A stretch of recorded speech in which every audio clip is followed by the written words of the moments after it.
Et on va s'intéresser pendant un moment à ce dossier étonnant réalisé par la rédaction des Obs de France 24 dont vous êtes venue nous parler, Lise Kinneman. Bonjour Lise. Bonjour.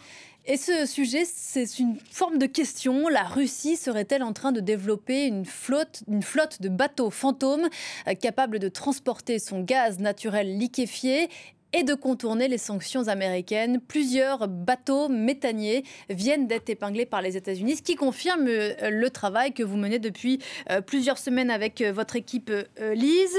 Vous avez donc travaillé sur ces mystérieux navires qui transporteraient du GNL, du gaz naturel liquéfié, depuis l'océan Arctique. Oui, alors pour commencer, je vous propose de regarder cette image satellite prise début août qui a attiré l'attention des analystes du secteur.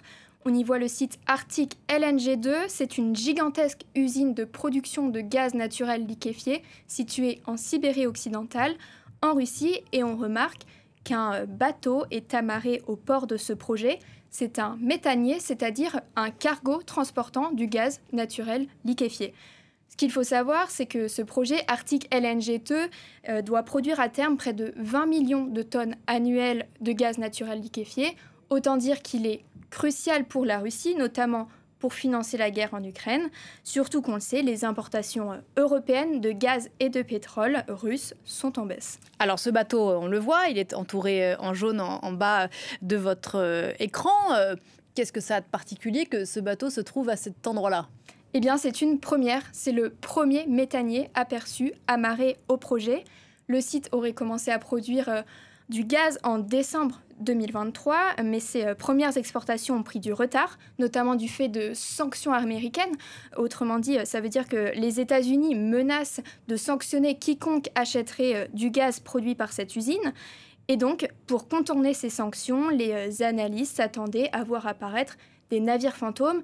Des navires fantômes, ce sont des bateaux qui dissimulent leurs coordonnées, qui tronquent leurs informations administratives pour ne pas être repérés. On a par exemple déjà observé la constitution d'une flotte fantôme pour contourner les sanctions dans le secteur du pétrole. Donc il y a un bateau, en somme, qui n'apparaît pas vraiment sur les registres. Est-ce que ce bateau-là en question est un méthanier fantôme ?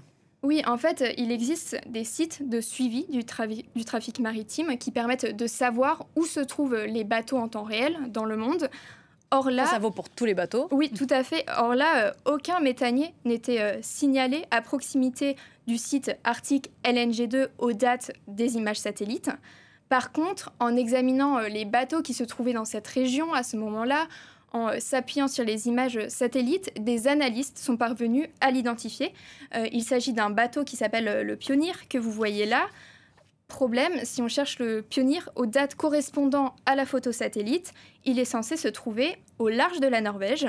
Mais regardez, sa prétendue trajectoire, elle est étrange, elle va apparaître. On dirait qu'il a tourné en rond pendant une dizaine de jours.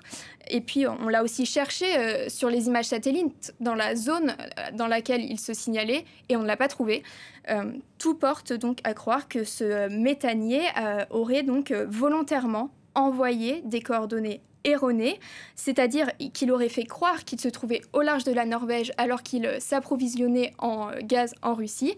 Ça, c'est une pratique connue sous le nom de spoofing et qui est typique des flottes fantômes. Ou rond dans l'eau en bon français. Est-ce qu'on sait maintenant qu'a priori ce bateau, on l'a situé? Est-ce qu'on sait vers où il se dirigeait? Quelle était sa direction et qui étaient ses clients?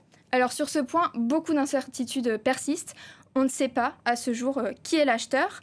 Ce que nous avons établi en revanche, c'est qu'après son chargement, le méthanier aurait contourné l'Europe par l'ouest avant de rejoindre la mer Méditerranée. Des images satellites le montrent là au nord du canal de Suez, à côté d'un autre méthanier. Et des analystes estiment qu'il pourrait s'agir d'un transfert de cargaison entre ces deux navires. C'est une pratique qui est aussi typique des flottes fantômes parce que ça permet en quelque sorte de brouiller les pistes quant à l'origine du gaz. En fait, il est très peu probable que ce gaz ait trouvé preneur en Europe, car tout acteur qui facilite directement ou indirectement le développement du projet Arctic LNG2 est sujet à être sanctionné par les États-Unis. Les acheteurs pourraient donc plutôt se trouver du côté de sociétés moins exposées au dollar américain, par exemple en Inde ou en Chine. il faut bien comprendre que ce gaz pourrait être vendu à prix réduit et donc pourrait intéresser des acheteurs. Pour qu'il y ait une flotte, il faut qu'il y ait plusieurs bateaux. Il y en a d'autres ? Oui, tout à fait. En fait, 2 autres bateaux ont été aperçus au large de la Norvège en train d'avoir recours à du spoofing. Ils ont le même gérant que le Pioneer. L'un d'eux a aussi été observé au port du projet Arctic LNG2. Vous le voyez ici. Et en fait, au-delà de fausser leurs coordonnées GPS, ces 3 bateaux ont plusieurs caractéristiques typiques des flottes fantômes. Ce sont des bateaux relativement anciens. Leur gestion a récemment été transférée à une société alors inconnue dans le secteur, puis à une autre entreprise à peine créée.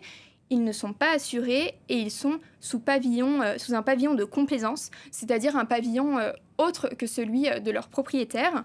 Enfin, en fait, il est difficile de savoir qui se trouve réellement derrière ces sociétés opaques, mais pour beaucoup d'analystes, elles auraient bien des liens directs ou indirects avec la Russie. Donc c'est établi, une flotte fantôme se développe pour le gaz, après qu'une flotte se soit établie pour le pétrole ? Alors, plusieurs éléments sont à garder en tête, tout de même. D'abord, ces méthaniers ne sont pas des navires brise-glace.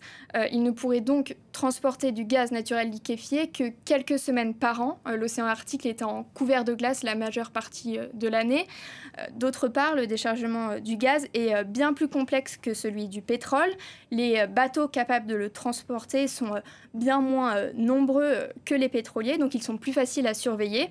Et puis enfin, vous l'avez dit, les États-Unis ont vendredi dernier ajouté ces 3 bateaux et leurs gérants à leur liste de sanctions, accusant la Russie d'être derrière ceci.